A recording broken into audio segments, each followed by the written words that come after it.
PF పేరుతో scam. So జనరల్గా ఏంటి అంటే పిఎఫ్ పేరుతో స్కామ్స్ అనేవి జరుగుతూ ఉన్నాయి. అండ్ దీని గురించి ఆల్రెడీ డిస్కషన్ అనేది స్టార్ట్ అయింది సోషల్ మీడియాలో. అండ్ ఫస్ట్ కాల్ చేస్తారు, ఇంటర్వ్యూ షెడ్యూల్ చేస్తారు, ఏదో తూతూ మంత్రంగా ఇంటర్వ్యూస్ పెట్టేసేసి మీరు సెలెక్ట్ అయ్యారు, మీ డీటెయిల్స్ పంపించండి, ఆఫర్ లెటర్ రిలీజ్ చేస్తాం, మీ డాక్యుమెంట్స్ అవి ఫస్ట్ ప్రీ వెరిఫికేషన్ చేయాలి, బ్యాక్గ్రౌండ్ వెరిఫికేషన్ చేయాలి, అండ్ ఆఫర్ లెటర్ రిలీజ్ చేయకముందే అని చెప్పి మీ ఆధార్ కార్డు, పాన్ కార్డు తీసుకుంటారు. తీసుకున్న తర్వాత సో మేము మీ పేరుతో పిఎఫ్ క్రియేట్ చేస్తాము, క్రియేట్ చేసి టెర్మినేషన్ అనేస్తాము. సో అందుకని మీరు ఒక 20,000, 30,000, 50,000 ఇవ్వాలి.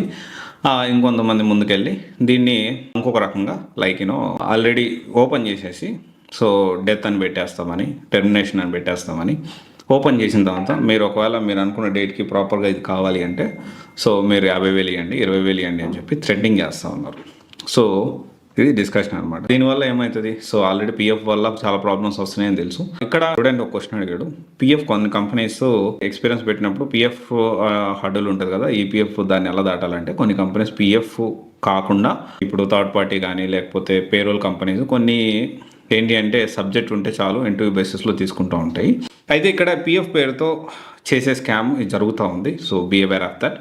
దీంతో పాటు ఇంకొకరు చేస్తూ ఉన్నారు బ్యాక్గ్రౌండ్. దీన్ని ఎలా ప్రివెంట్ చేయాలో కూడా ఖచ్చితంగా మనం మాట్లాడుకుందాము. ప్రివెన్షన్ అంటే జరగకుండా జాగ్రత్త పడడమే, జరిగిన తర్వాత ఎవరు ఏం చేయలేరు. అండ్ డెఫినెట్లీ దాన్ని ఇచ్చేస్తా అంటే it will take more time. So మనకు తెలుసు కదా, మన ఇక్కడ ఒక కేసు పెట్టి దాన్ని ముందు నడిపించాలి అంటే చాలా టైంతో కూడుకున్న పని.